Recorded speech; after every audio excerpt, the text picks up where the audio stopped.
Megalopolis is a fun movie. The human soul is an organized paradox of emotion, of good, of evil, of just desire for,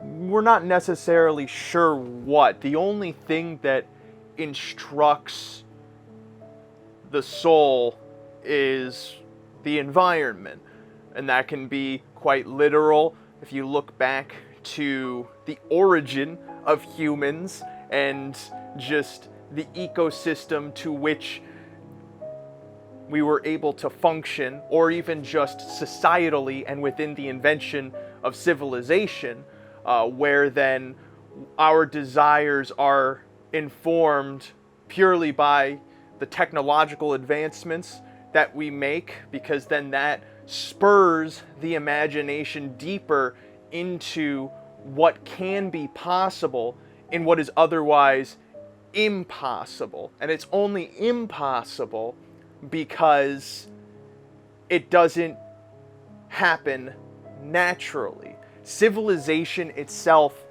is not natural. Society as an invention is somewhat natural, but we go against several aspects of nature, some of which, overlap with things like survival of the fittest, where then you can argue humans are the hegemonic power in the ecosystem because of how they can manipulate nature.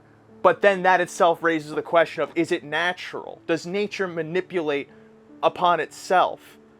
And if that made sense to you, then Megalopolis is a ride you're willing to take. If it sounded like gibberish and intellectual spoutings of someone who either is out of their mind, who is deep inside of their own mental frustrations, or perceives themselves to have much grander ideas than they might sound, then you probably are not going to like this movie. It's going to have an artificial feeling to its presentation.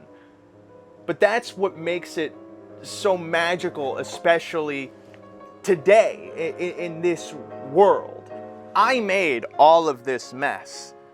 This mess is, in some essence, a representation of me, who, I might be able to comb my hair a particular way, wear my clothes a certain way, and present myself as someone tidy, and yet behind that construction I've made of myself is a shadow version of me. Whether this is the real me or my construction of myself is the real me is certainly up for debate, maybe a futile debate in some aspects, maybe helpful in terms of spurring the imagination.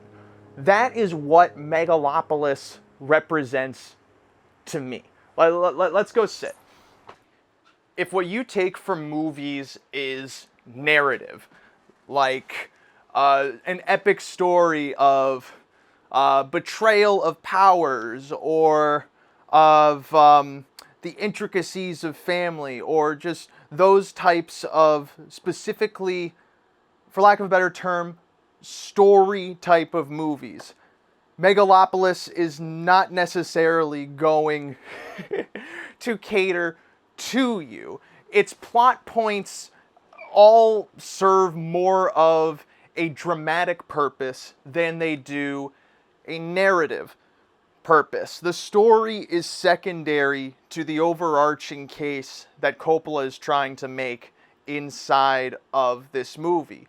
To that point, then, it becomes to some a garbled mess of waxing philosophical that sometimes coincides with trying to carry a semblance of a story forward, but for others, I put myself in this category.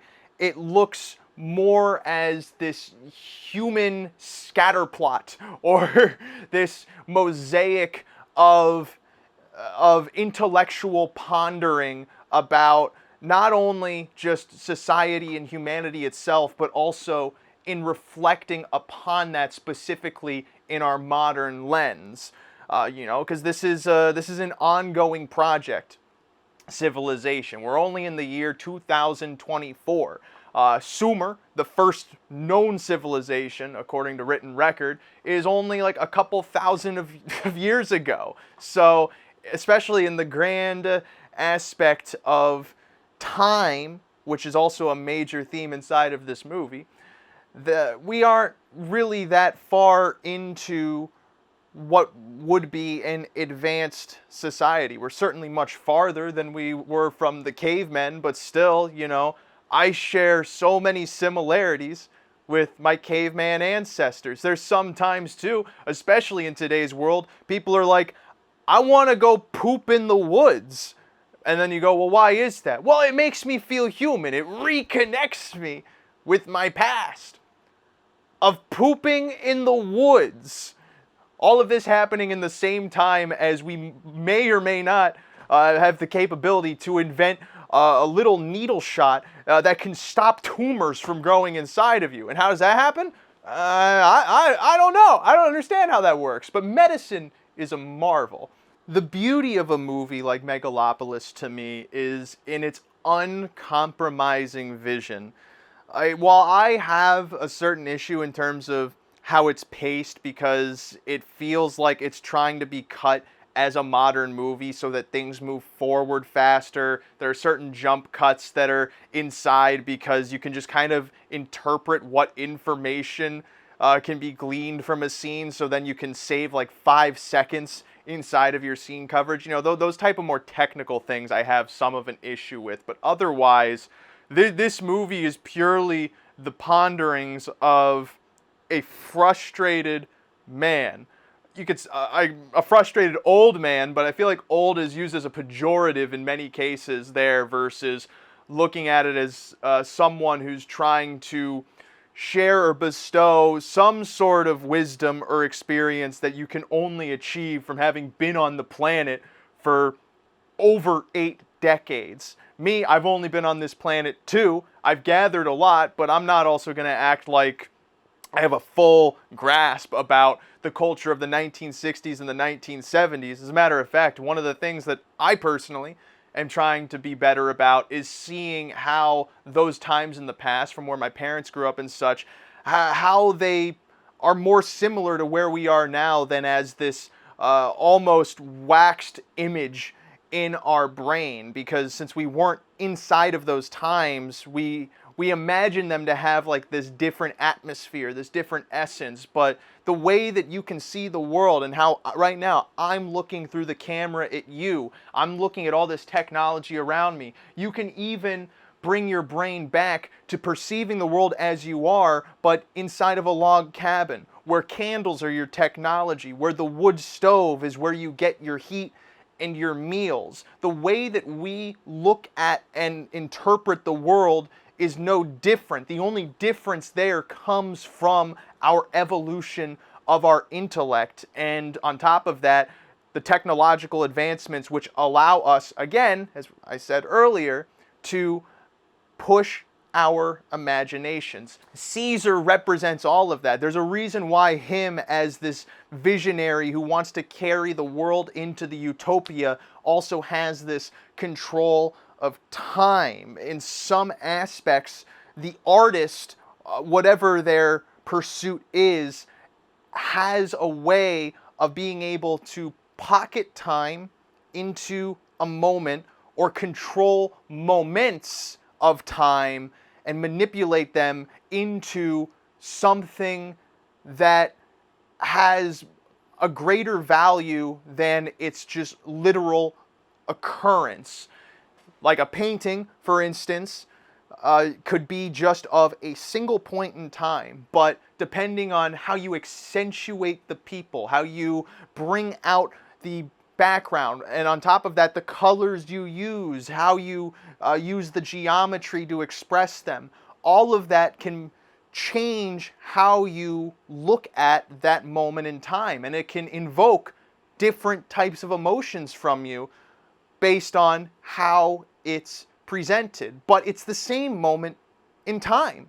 And you can argue too that Caesar in many ways parallels the control that a movie director like Coppola has about creating movies. You're shooting these interactions between people, but they're all meant to be representative of some kind of greater point. It could be something as simple as good triumphing over evil, as this movie so quote unquote tidily, maybe rushedly gets to at the end, or even something like, man, the families are complicated, and so how every person interacts inside of that scene is going to somewhat contribute to that feeling. And in creating that feeling, the hope is that then it has some sort of resonance with your soul, and that there is what art represents. It's this way of being able to stop time, and it stops time by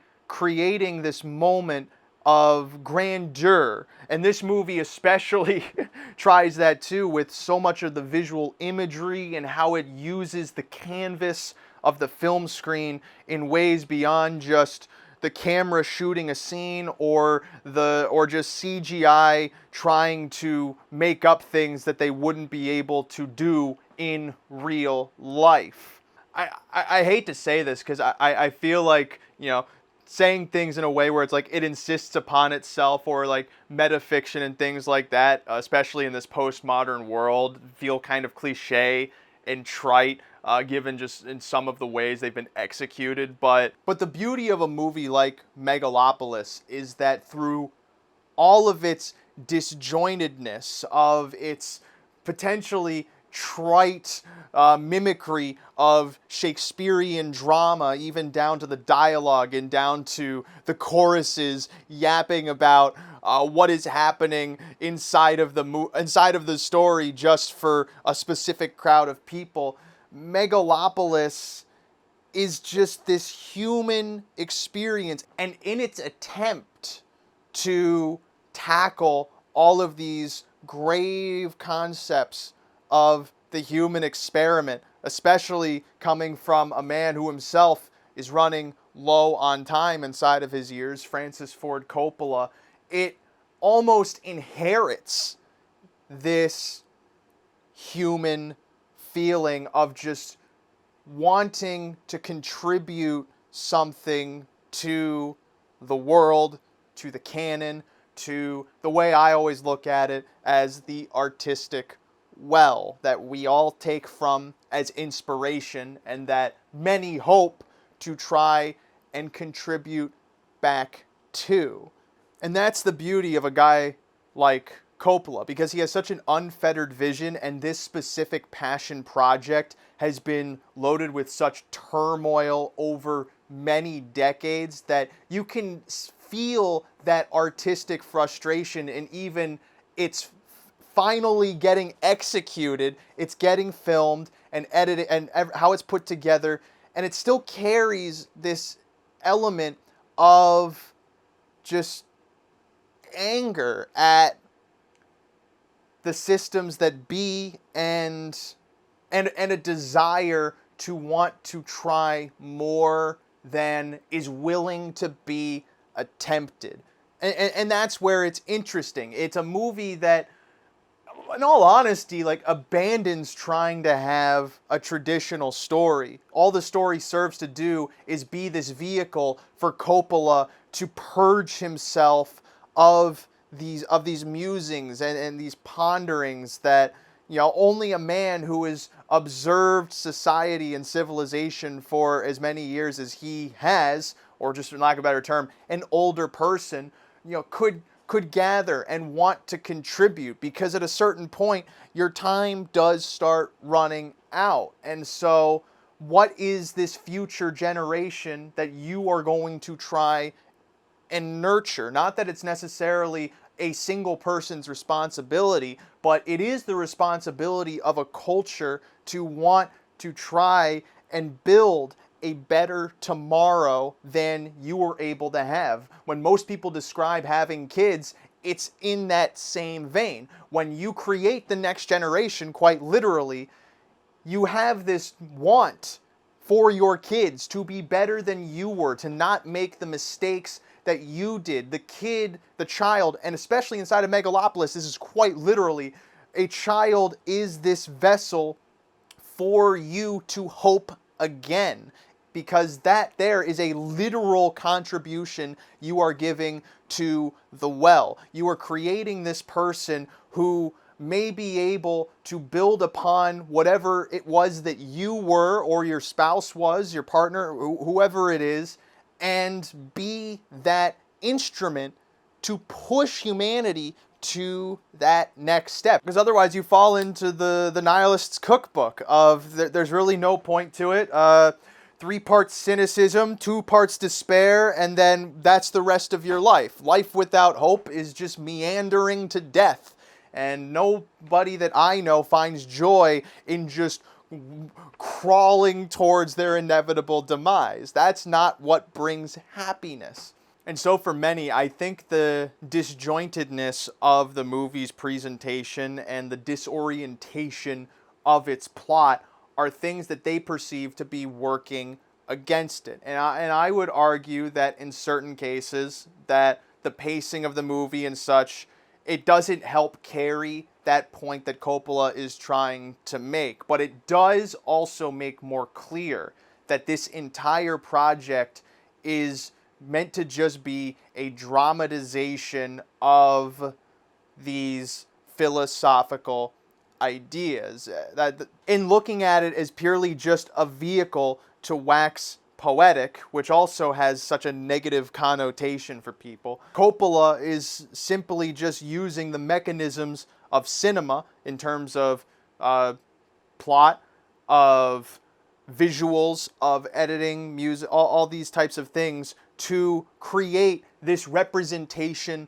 of himself. And when we think about what art is supposed to be, if you can have something that is so clearly of that vision and of that voice of a singular person from down to their soul, that is what everyone is trying to do and trying to convey. When you're able to have that connection with another person's ideas and their worldview and however you want to describe it, you no longer have this feeling of loneliness, that you are this individual who carries yourself to the points you want to go. It creates this hopeful vision of the world being this thing we are all progressing through together. And that there is the idea of wanting to be a part of something bigger in an endeavor like art, or in something as simple as like trying to build your local community, or however you want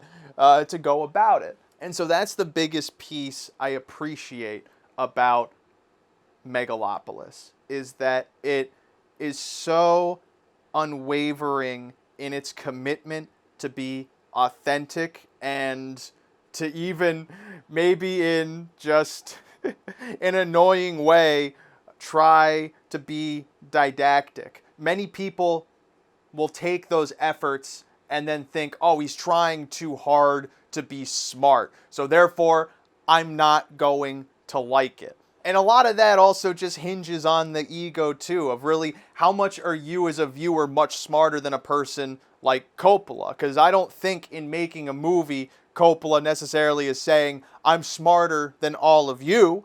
He's simply just trying to share how he is seeing the world and hope that maybe other people can be inspired by it. In other terms, he is an artist making art to do the functions of what art is supposed to do. It very much is a 1 + 1 = 2 type of thing. And when you watch the movie itself and how simplistic the plot is, how everything is moving and such, you'll realize that it's also that simple in its construction as well. And so that's where it's tricky, is that it's a movie that I find heavily inspiring. But if you ask me, is it a perfect movie? I don't think it's a perfect movie because of its lack of cohesion in certain places. But at the same time, that also begs the question of what is a perfect movie? Because I was talking to a buddy of mine about this, of how I'll watch a lot of movies, and usually when I get to the end of it, I'll be like, I get it. I don't need to watch this again. But Megalopolis is a movie that I 100% would watch again. And so, in that, do I think it's that feels like then it's supposed to be a perfect movie if I have this desire to want to connect with it again. But I feel like that there just explains how it's fulfilling its mission for someone like me. It's a movie that is so rooted in the artistic endeavor, which also parallels just the human endeavor of trying to build a world, in trying to build a world that you believe can be better. And so before I start kind of just rambling in circles, I want to echo the NPR review of this movie, which I've read a bunch, but I liked this one the best because also I feel like it's the most artistically true and the most respectful to movies as a craft versus wanting this movie to be something that it's not. And from the NPR interview, it's basically whatever you think about this movie, whatever your impressions are going into the movie, just watch it for yourself. And that also, too, is to me what says it's a strong movie, is that it has that capability to be such an individualistic experience for something as communal an art form as film. Both in its production, its communal, and also even in its absorption or its consumption. It's communal. If you look at, like places like Letterboxd where people are trying to share things they love about movies, they don't love about movies. Like that's what makes it such a riveting art form and such a wonderful technology for humanity. I don't necessarily think it matters that the movie sometimes has the feeling of the ramblings of a madman or being like an intellectual fever dream, because ultimately the whole thing the movie is trying to tackle is the imagination. And the movie itself is so imaginative in how it presents it, down to some of the MASH sequences, like the circus sequence when Caesar is going on a bender and controlling time, to one of the big turns inside of the movie then where then he's going through this CGI dream sequence, and then every shot of the movie frame becomes this division of thirds of different motions occurring that are all meant to be metaphors for just the experience that is happening. And I'm saying this all purposefully vague in the hopes that I'm not spoiling elements of the movie, while also trying to just convey some of the energy that at least I took from watching it. It's like something that my dad always says, is that it's a movie. There are certain movies you can watch where maybe it's just the way they're shot. They might feel like a stage play, so then you feel like you're watching a situation versus watching a movie. It certainly tries to be a spectacle, and it attempts to be abstract in rewarding ways, at least to me. But certainly there are more technical things in terms of how it's put together, even down to certain shots where they cut to the wide, but then it was a different take, so the character's mouth isn't moving, but they're talking inside of the movie. All those more kind of sloppy occurrences of modern filmmaking, since we have to have so much fucking scene coverage now. I still enjoyed the movie. And in certain respects, enjoying the movie makes it a 5-star experience. On my Letterboxd, I gave it 3.5 stars just because I still feel that there are certain technical elements to how it was put together that somewhat get in the way of Coppola's ultimate mission, but I still appreciate him making this movie and wanting to put it out there and do so in his vision so much that I can't help but like the movie. It is such an authentic artistic experience, and I think also is divisive just because there are some people who don't like what is, in other terms, considered just intellectual masturbation. Because it confronts the ego in a lot of ways. But when you try to be more objective about it and remove any elements of status, of ego, of who's smarter than who, all of those incredibly material and unnecessary elements, then when you sit and watch this movie, it is inspiring. It's a great ride, it's fun, and I hope that most people will let themselves have that experience, especially in theaters. Not that I really care how much of Coppola's money he gets back, but if you want another Coppola movie, you probably should go see this one in theaters, because you can only mortgage your vineyard so many times. I'm not speaking from experience about that, though. I'm more so just kind of assuming. But also what's interesting is when you learn more about how rich people work, it does seem like they get to play a different game than us. But that's not this video. Okay, thanks for watching.